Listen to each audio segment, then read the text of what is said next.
Dando sequência à jornada de podcasts aqui do Encontro Nacional Abrint 2024, nós vamos conversar, eu, Flávio Xandó, com o Luiz Henrique Barbosa, presidente executivo da Telcomp.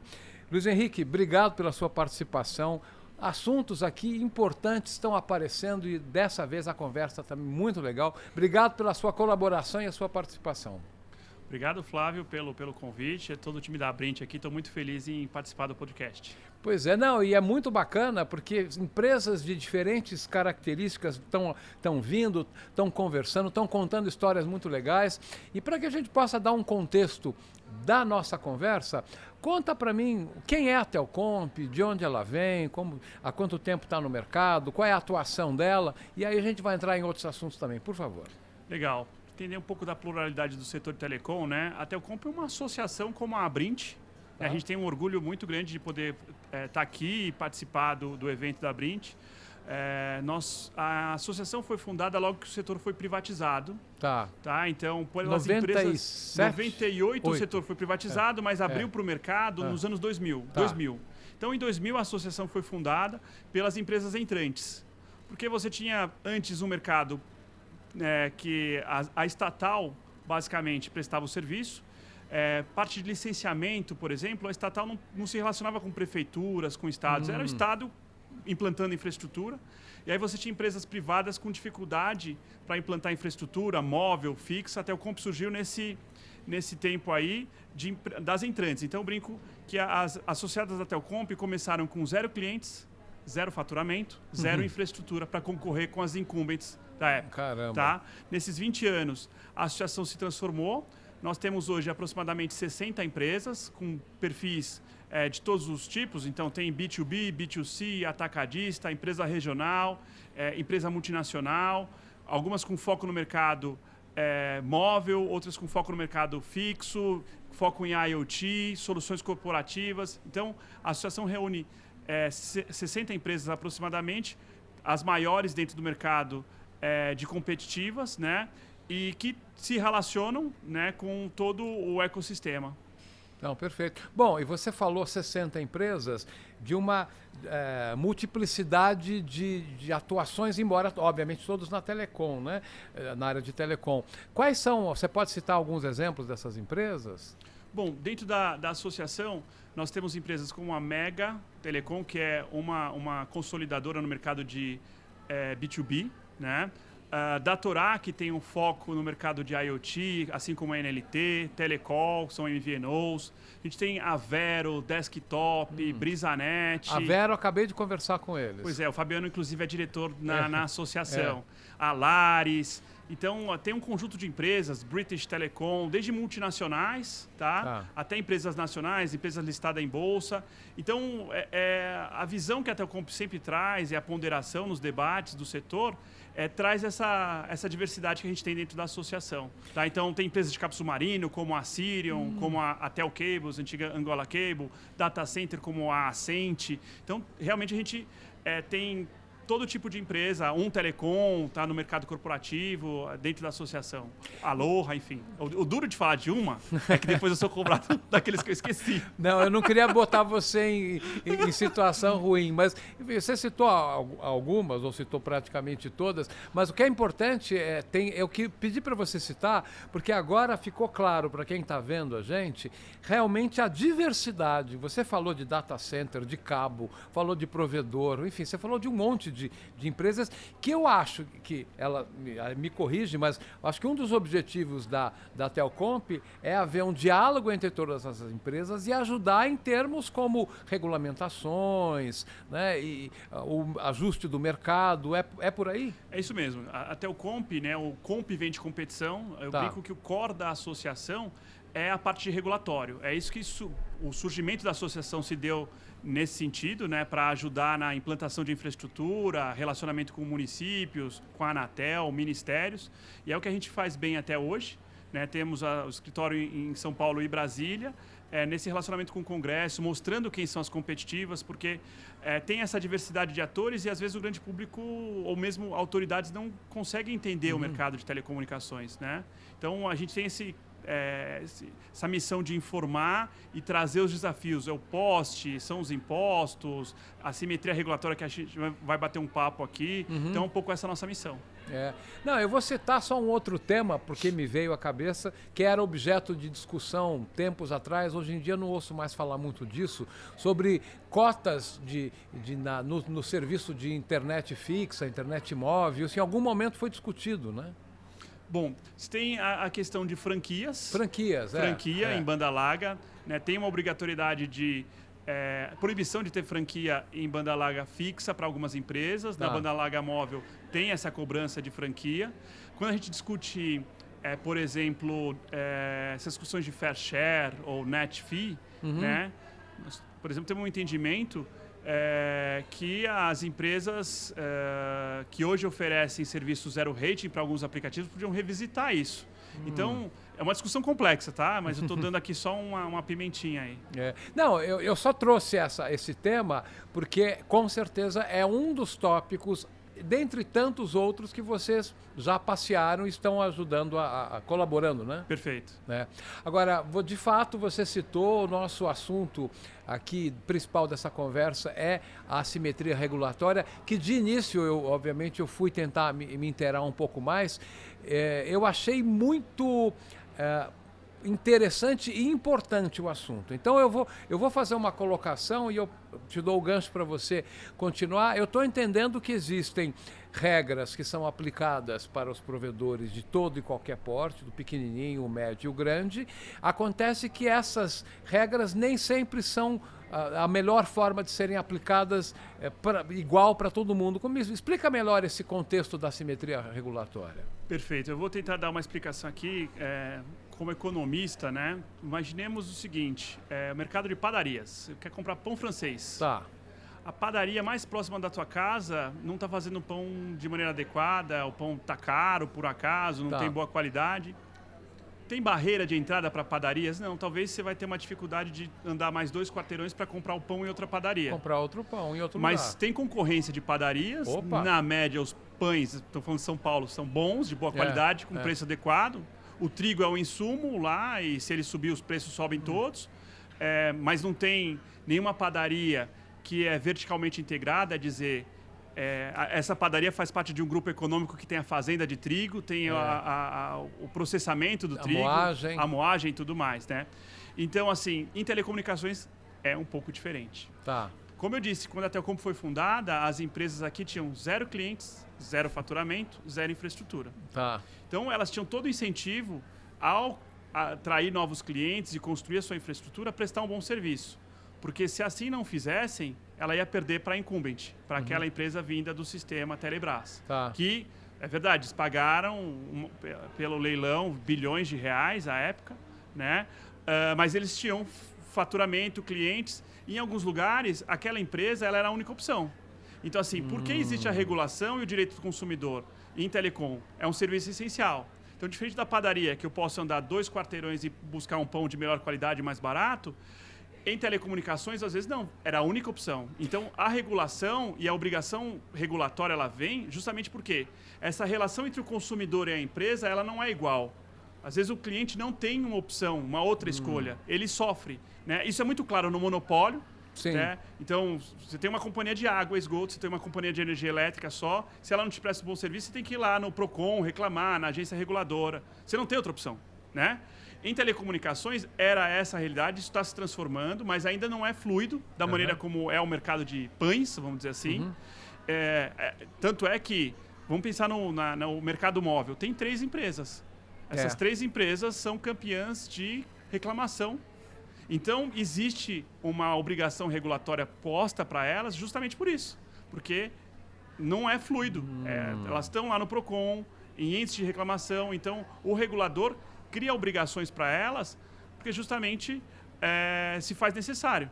Se não houvesse essas obrigações, você ia cair no call center, quando você tem um problema, ia ficar esperando horas. Entendi. Né? Agora, o pequeno, ele tem o incentivo de atender bem, porque se ele não fizer bem, o grande está lá. Então, a assimetria regulatória está colocada nesse sentido, entende? Então, na medida que o grande ele tem um poder de mercado significativo, você tem que o Estado aplicar para ele algumas obrigações. Agora, não faz sentido para o pequeno você trazer as mesmas obrigações do grande. Entendi. Então, o cara está iniciando, tem poucos clientes, ele tem todo o incentivo para atender bem os clientes. Se ele não fizer, outro vai fazer. Então, a simetria regulatória é esse princípio. Essa é a bandeira que vocês estão conduzindo e estão lutando para que isso se estabeleça de uma forma mais amigável nesse... Exato. Isso é uma política acertada da Anatel de assimetria regulatória, em função dessa assimetria que pôde surgir as pequenas empresas. Então, quando a gente fala hoje de ter 15 mil provedores de internet, é um mercado que está passando por transformação, consolidação, né? Mas por quê? Porque esses pequenos, eles começaram com uma série de desobrigações regulatórias. Você vai começar um pequeno provedor de internet atendendo numa cidade do interior, então isso é louvável do ponto de vista de política pública, mas se você vai colocar para ele a mesma obrigação que você tem para uma empresa de 100 milhões de clientes... Só para dar um exemplo, que tipo de obrigação uma empresa pequena não conseguiria cumprir e que é imposta a uma empresa grande, só para a gente tornar a coisa um pouco mais clara? Uma loja com acessibilidade, com gente preparada para atender um surdo-mudo ou para atender algum tipo de acessibilidade especial. Tá. Pode ser uma barreira muito grande. Não faz sentido. Você pega um provedor regional de Mossoró da Serra, um empreendedor, alguém lá que gastou o dinheiro dele, investiu, montou um negócio para atender ali a internet na região e de repente ele tem que cumprir uma coisa. Não faz sentido mesmo, né? Exato. Então, é claro que é louvável essas iniciativas. Eu falei de acessibilidade, tá? Tem coisa que é lei, mas assim, tem algumas obrigações que não fazem sentido. Por exemplo, obrigação de acompanhamento societário, econômico-financeiro que as grandes têm. Elas têm um impacto. Então, assim, se uma grande empresa de telecomunicações quebra, ela traz um impacto para a sociedade enorme. Então, existe um acompanhamento econômico-financeiro dessas empresas. O pequeno, ele não traz esse impacto. Né? Então não precisa também obrigá-lo a mandar reportes financeiros, algumas coisas para a Anatel, porque a Anatel não vai fazer nada com aquilo do ponto de vista prático. Né? E se ele não tocar bem o negócio dele e por acaso falir, não vai causar um impacto social e econômico que uma grande prestadora de serviço, esses que patrocinam a seleção brasileira, que estão no Big Brother, eles causam. A gente tem uma situação hoje, inclusive, a esse respeito. Olha, eu vou te dar um exemplo que não tem nada a ver, mas tem tudo a ver. O que aconteceu comigo? Porque eu, além de ser jornalista de tecnologia, eu sou um profissional de tecnologia. E anos atrás, faz vários anos, eu me habilitei a prestar serviço para uma empresa. Eu já nem vou falar o nome, até porque nem me lembro o nome correto da empresa, para não falar errado. Mas era uma empresa que fazia usinas na região norte, usinas elétricas. Bom, uma empresa... Quem faz usina elétrica é uma empresa grande, né? Com fornecedores grandes. Só que o serviço que eu ia prestar de TI era um negocinho desse tamanho, assim, um contratinho desse tamanho. E eu veio uma relação de 40 documentos para que eu pudesse fazer um contrato com a empresa. Coisas das mais absurdas. Atestado que eu não explorava mão de obra indígena, atestado que eu não empregava criança, declarações de estar em consonância com os impostos dos últimos 15 anos. Quer dizer, que sentido faz um contratinho e uma empresinha assim ter que cumprir todas essas mais ou menos se aplica. É o mesmo princípio, quer dizer... Mas eu tive que ir atrás de tudo, não acredite se quiser. Um ou outro eles abriram mão. Mas imagina que no mundo que a Anatel não tivesse essa simetria regulatória, você não teria os 15 mil provedores. Então o trabalho das associações é importante nesse sentido também, para mostrar para a agência que tem pequenos prestadores que não podem ter essas obrigações, porque senão vira uma barreira de entrada artificial, ela é burocracia, né? E aí ele não consegue prestar o serviço. E do ponto de vista prático, o que acontece? Vai ter lugar desassistido do serviço de telecomunicações.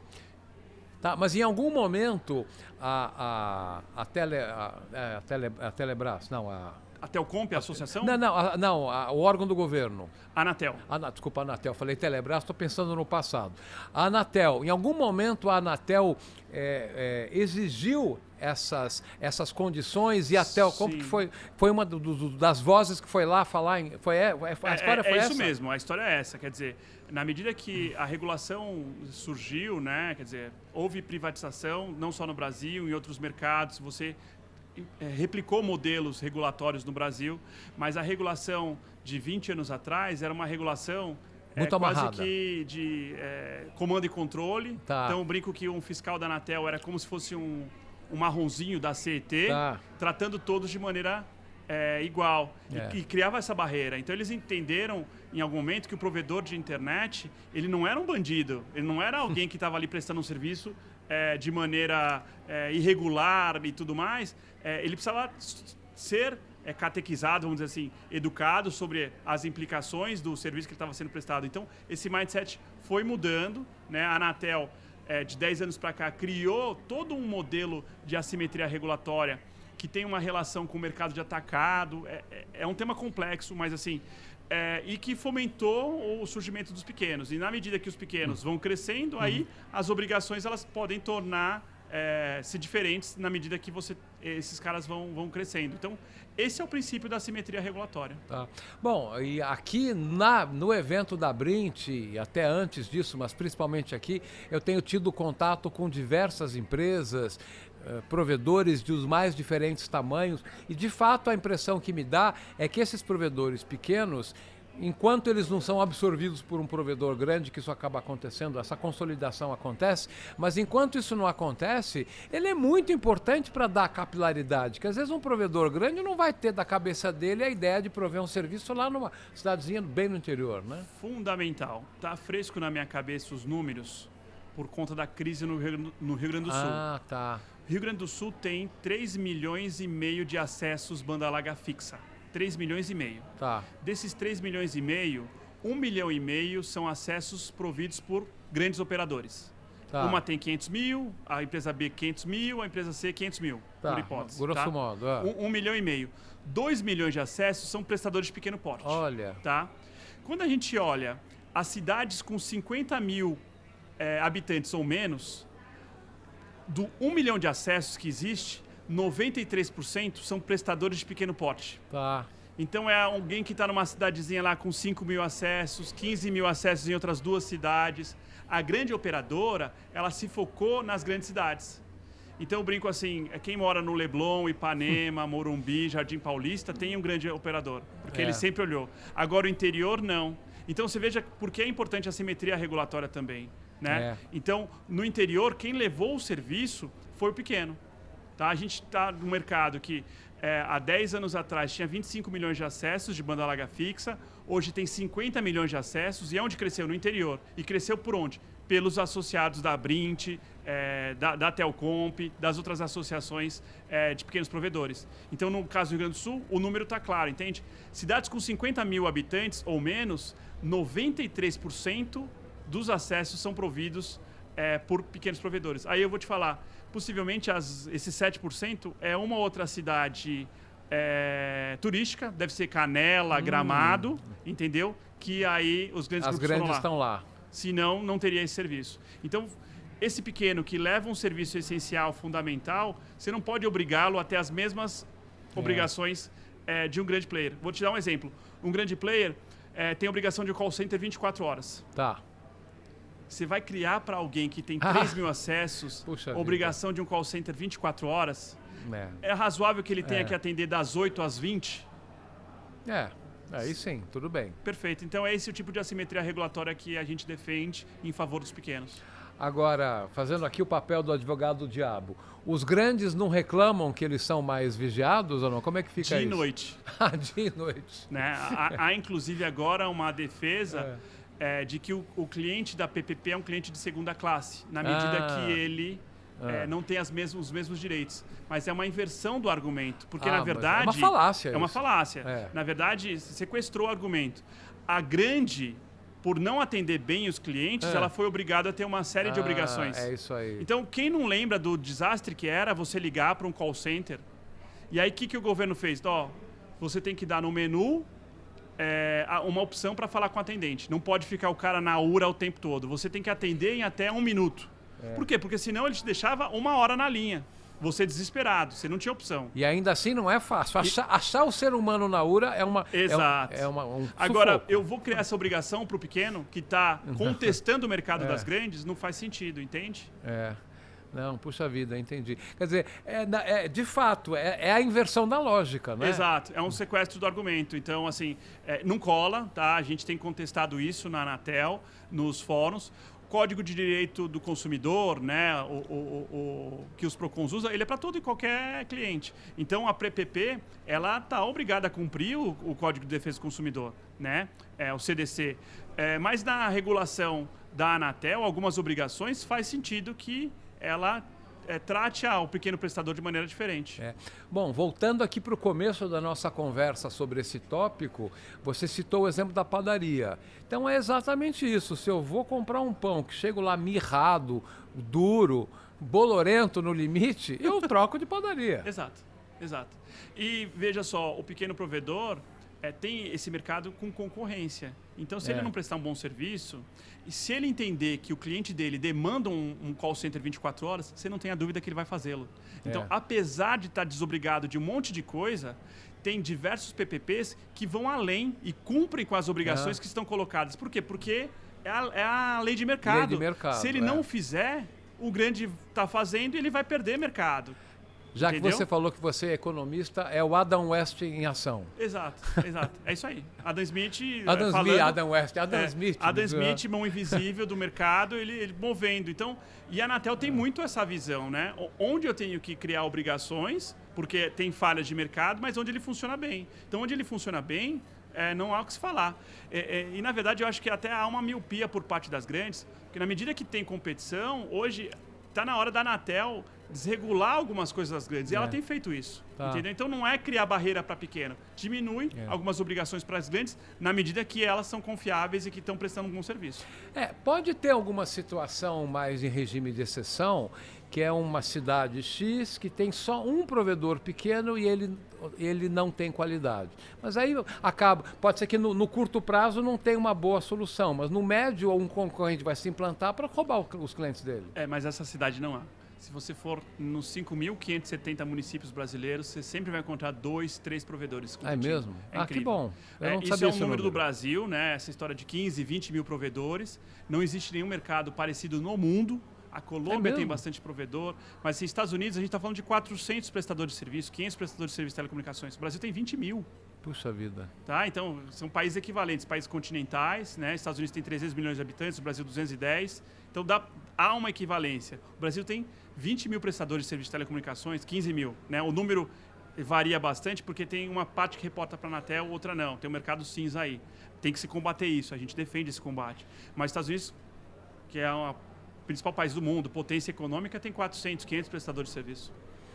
Puxa vida, impressionante. Não, e esses mercados têm especificidades, né? Você pega, por exemplo, uma cidade do interior, a pessoa de alguma maneira vai ter que atender a área rural também, que também é um outro desafio, né? Exato. E veja como é interessante, na medida que quando você deixa o mercado funcionar, os pequenos provedores lideraram a prestação de serviço em banda larga fixa com fibra ótica. Então a realidade do país qual é? Às vezes o cara no interior tem uma banda larga com melhor qualidade em termos de velocidade, estabilidade do que aquele que está num grande centro, mas porque é atendido com uma rede antiga da incumbent, né, antiga estatal, porque não tinha competição, tinha uma barreira ali, entendeu? Não tem como eu não dar nomes, eu vou dar nomes. Há não muito tempo eu ainda tinha na minha casa o cabo coaxial da NET. É isso aí. Que é claro, né? Um tempo mudou, houve uma mudança lá de serviço, eles vieram passar uma fibra. Mas eu não duvido que tenha casas ainda em São Paulo que tenham um velho cabo coaxial. Sem dúvida, essa é a realidade ainda em muitos bairros. Então, a pressão do pequeno fez eles se moverem para a fibra. Então, não foi outra coisa. Enquanto podiam permanecer na rede legada lá de coaxial, HFC, né? Foram fazendo os diversas atualizações, mas ainda era coaxial. E mesmo o ADSL, que é a banda larga em cima do par metálico, fizeram. Né? Na medida só que teve concorrência vindo dos pequenos, porque os pequenos, então, fizeram um trabalho bonito. Foram para o interior, cabearam o interior e eles foram para os grandes centros. Então, se a gente pensar, especialmente, por exemplo, cidades do Nordeste, as capitais, à medida que o pequeno chegava, ele fazia a rapa. Por quê? Melhor preço, serviço simples. Não tem aquele pacote complexo que você não sabe o que está pagando. É 200 megas, R$ 79,90, R$ 99,90. Acabou. Não tem o bundle que complica, que depois você quer cancelar, não entende o que você está pagando, fica no call center, não consegue falar com alguém. né? Então, criou a obrigação de ter loja para grande, por quê? Porque ela não atende, ela se nega. Agora, o pequeno não, ele monta a loja lá no interior, no bairro, ele tem presença local, e isso que explica o sucesso.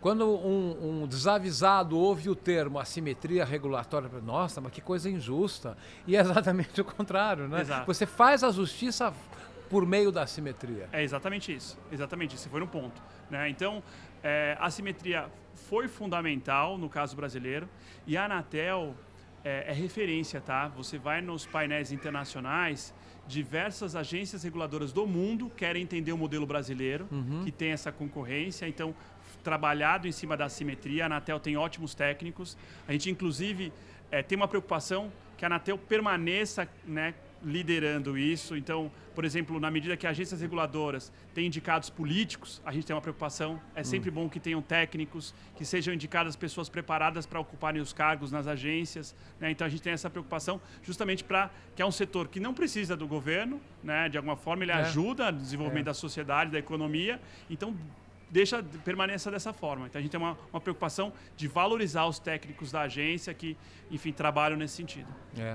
Bom, só fechar a nossa conversa, nosso tempo já foi. Você citou um minuto atrás aí o ADSL, que fez parte da nossa banda larga lá no começo. Perfeito. Eu jamais vou esquecer, dia 3 de janeiro de 2000, instalaram o ADSL na minha casa. Soltou fogos. Né? Soltei fogos, porque eu parti do modem, acesso modem de 33.600 para 256 kilobits por segundo. Essa era a ADSL da época. Legal. Hoje a gente tem a fibra em casa de 700, 800, 1 giga. 1 giga, né? Enfim, e viva a evolução da tecnologia. Viva a evolução, viva a competição. O mercado de telecomunicações é dinâmico, acho que todos os players têm a sua relevância e importância. Então, a gente aqui representa os pequenos, mas entende a importância dos grandes também. São investidores massivos no mercado e tudo mais. Tem as suas dificuldades por ser grande. Sim. Né? Então, e aí ele vai ter as suas vantagens de escala, de ganho de escala, escopo, mas tem as suas obrigações também, que são diferentes das obrigações do pequeno, e é assim que o mercado funciona. Não, maravilha. Puxa vida. Grande assunto, o assunto mais interessante até, com você contando pra gente a história, ficou ainda mais legal e importante. Bom essa oportunidade da gente poder ter essa conversa. Espero que a gente possa se encontrar novamente, continuar esse papo, seja num encontro da Brint, até eu tenho o meu próprio canal, que é o Papo Fácil, que também está aberto para vocês. Quem sabe a gente pode dar sequência para conversar. Super obrigado. Eu queria agradecer aqui e finalizar mais um podcast da jornada de podcasts da Brint, Encontro Nacional 2024. Super obrigado, até uma próxima ocasião. Obrigado, Flávio, valeu. Muito obrigado mesmo a todo o time da Brint pelo convite e a sua simpatia. Valeu. Obrigado.